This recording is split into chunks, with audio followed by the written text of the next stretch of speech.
Welcome back.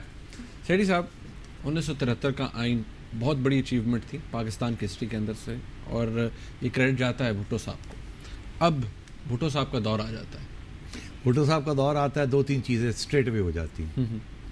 एक ये कि बलोच और पठान ऑटोनॉमी मांगते हैं, फौज चढ़ जाती है, और भुट्टो साहब कहते हैं सवाल ही पैदा नहीं होता।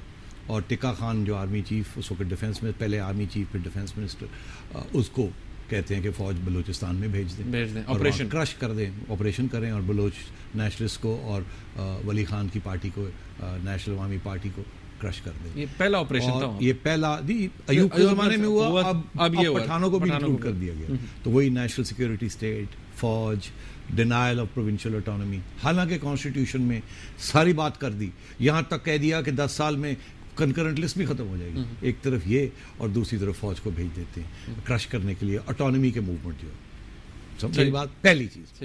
दूसरी बात तो मैंने कर दी कि वो इस्लाम का लीडर बनने जा रहे थे, मगर उसमें तीसरी बात ये होती है, और वो एंटी इंडिया सेंटिमेंट क्रिएट कर रहे थे, कि इंडिया ने अपना स्माइलिंग बुद्धा न्यूक्लियर टेस्ट कर लिया 1974 में। तो भुट्टो साहब ने सोचा ये बड़ा ज़बरदस्त मौका है कि अपना न्यूक्लियर प्रोग्राम भी शुरू कर लिया जाए और इस्लामिक बॉम्ब की बात की जाए, और उसको लिंक कर दिया जाए with his desire to be a leader of the Islamic world. बिल्कुल सही, आप मेरी बात समझ रहे हैं। उन्होंने अब ये देखा कि ये सारी चीज़ें आ रही हैं, उन्होंने कहा जी पैसे सऊदी अरेबिया से लो, सिचुएशन इज राइप, और राइप है कि मैं अब लीडर बनूं एक नए ब्लॉक, और बम मेरे पास होगा। Jewish civilization has got a bomb, Christian civilization has got a bomb, Hindu civilization has got a bomb, let the Islamic civilization have a bomb। इसलिए उनकी जो पार्टी के वो था ना, इस्लाम, डेमोक्रेसी और सोशलिज्म, वो इस्लाम को जरा थोड़ा सा फिर, जिससे कहते हैं ना बड़ी मौका परस्ती, इस किस्म की जो अयूब खान ने की, वही भुट्टो साहब ने की, और ये नया मॉडल खड़ा कर दिया। उधर वाशिंगटन में लोग बैठे हुए थे, उन्होंने कहा अरे भाई ये क्या हो रहा है। एक पहले तो हमने कहा कि 2 ब्लॉक्स हैं, Soviet union and free world, और पीछे से ये नेहरू लोगों ने और सुकार्नो ने और नासिर ने ये बना दिया एक नॉन अलाइन मूवमेंट। ऊपर से भुट्टो साहब एक इस्लामिक ब्लॉक भी बनाने जा रहे हैं, सवाल ही पैदा नहीं होता। हमने तो मिडिल ईस्ट से तेल लेना है, और ये इस्लामिक ब्लॉक बन गया तो हमें तो तेल महंगा मिलेगा, इसको तो ब्लॉक बनना नहीं चाहिए। ये बंदा बड़ी गड़बड़ कर रहा है, ऊपर से ये न्यूक्लियर प्रोग्राम अब शुरू कर रहा है, ये तो बड़ी गड़बड़ हो जाएगी। बिल्कुल, छुट्टी कराओ इसकी। पीएनए मूवमेंट, तो पीएनए मूवमेंट जब इलेक्शन जब हुई तो उस वक्त मुझे याद है कि लोग कहते थे कि पीएनए मूवमेंट को अमेरिका की तरफ से फंड्स भी मिल रहे हैं और सारा कुछ हो रहा है, फ्यूल हुई। और इसमें मतलब हिस्ट्री जब लिखी जाएगी तो ये एविडेंस भी मिल जाएगी, क्योंकि आखिरी दिनों में जब भुट्टो साहब जा रहे थे और कू हो गया जिस दिन, और उस वक्त भी ये है कि इशारा शायद जनरल ज़ियाउल हक को अमेरिका से मिला, इस बंदे की फारग करें और national security state, pro America national security state को वापस लेके आए। ये क्या बात है, किधर जा रहे हैं? मगर अब ज़ियाउल हक जब, तो वो कू हो गया, और उस वक्त इंटेलिजेंस ने मॉनिटर किया एक टेलीफोन कॉल एक अमेरिकन कौंसल जनरल की, जिसने वो कहा द पार्टीज ओवर। बड़े खुश थे अमेरिकन कि भुट्टो साहब की हो गई छुट्टी। और फिर ज़ियाउल हक ने जुडिशरी के साथ मिलके भुट्टो साहब की असैसिनेशन, जुडिशल एक्सिक्यूशन की। वो जो मैं आपसे कह रहा था, आर्मी, मुल्लाज एंड जुडिशरी, ये फिर इकट्ठे हो गए, और ज़ियाउल हक के दौर में इन्होंने एक फिर इस शैम इस्लामाइजेशन शुरू कर दी। अमेरिका को इस इस्लामाइजेशन से खतरा नहीं था। उन्होंने कहा इस इस्लामाइजेशन को अब इस्तेमाल किया जाए। कैसे इस्तेमाल किया जाए? ज़ियाउल हक को सपोर्ट किया जाए, उसको करने दो इस्लामाइजेशन जो करता है, हमें क्या फ़र्क पड़ता है एज लॉन्ग एज वो प्रो अमेरिका है। और दूसरा ये, जब सोवियत यूनियन ने 1979 में अफगानिस्तान इन्वेड किया तो उन्होंने ज़िया को कहा क्या चाहिए, उसने कहा मुझे ये चाहिए, उसने कहा ये मिलेगा, चलो इस्लाम को इस्तेमाल करो सोवियत यूनियन के खिलाफ।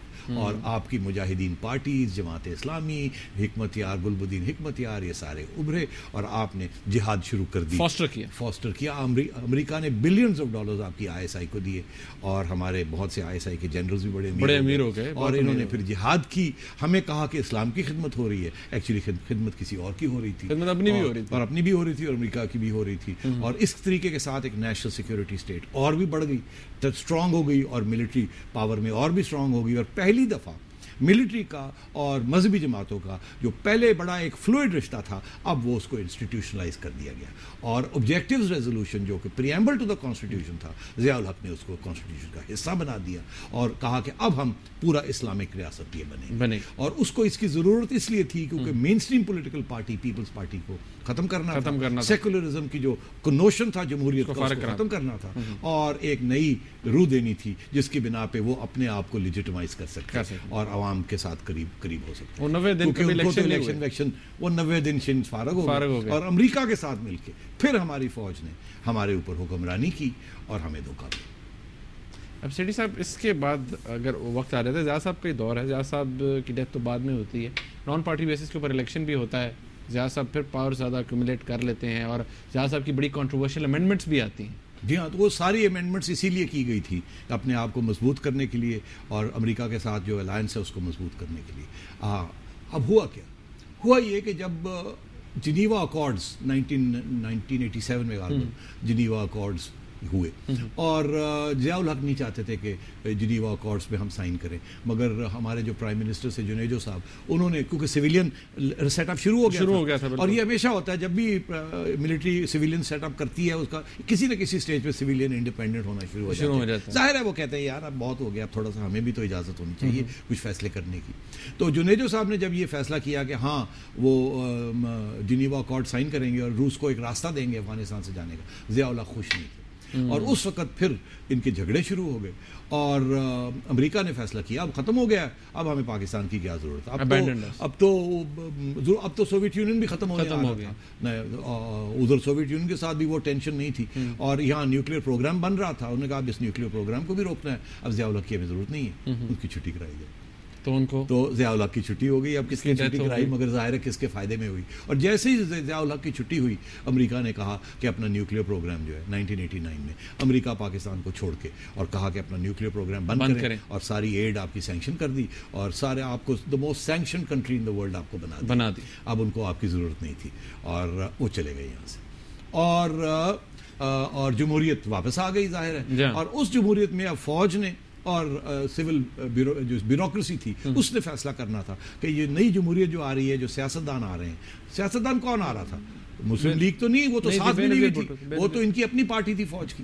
और बेनजीर भुट्टो साहबा को वापस आना था। अब अवाम चाहती थी कि जमहूरियत हो, वो रोक भी नहीं सकते थे क्योंकि वो जो सरबराह थे फौज के वो फारग हो चुके थे। अब जनरल बेग जो थे वो 2 साल के लिए, उनको 2-3 साल के लिए आना था और वो उनमें इतनी हिम्मत नहीं थी कि नया मार्शल लॉ लगाया जाए क्योंकि अमेरिका छोड़ चुका था। अब इनको जरूरत थी सिविलियंस की। अमेरिका के साथ लड़ाई तो फौज ने कभी भी डायरेक्टली नहीं की, हमेशा सिविलियंस के जरिए करते हैं और जब जरूरत पैसे वगैरह की जरूरत होती है तो फिर डायरेक्ट हो जाते हैं। तो ये सूरत हाल थी। तो उस वक्त फिर जमहूरियत वापस आई, मगर जमहूरियत भी लूली लंगड़ी जमहूरियत थी।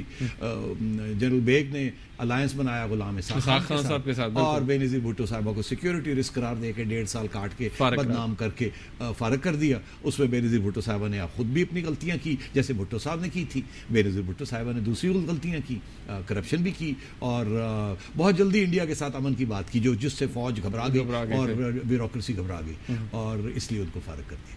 सेठी साहब, यहाँ तक तो हम पहुँच गए कि बेनज़ीर भुट्टो साहबा की गवर्नमेंट भी जो पहली थी वो रैप अप होगी। इसके बाद का जो सिलसिला है वो 90s का दौर है, उसमें नवाज शरीफ साहब हैं, बेनज़ीर साहब हैं, फिर नवाज शरीफ साहब हैं। इस हवाले से हम बात करेंगे एक ब्रेक के बाद। न्यूज़ ब्रेक भी होगी शायद इसके बीच में, हमारे साथ रहिएगा।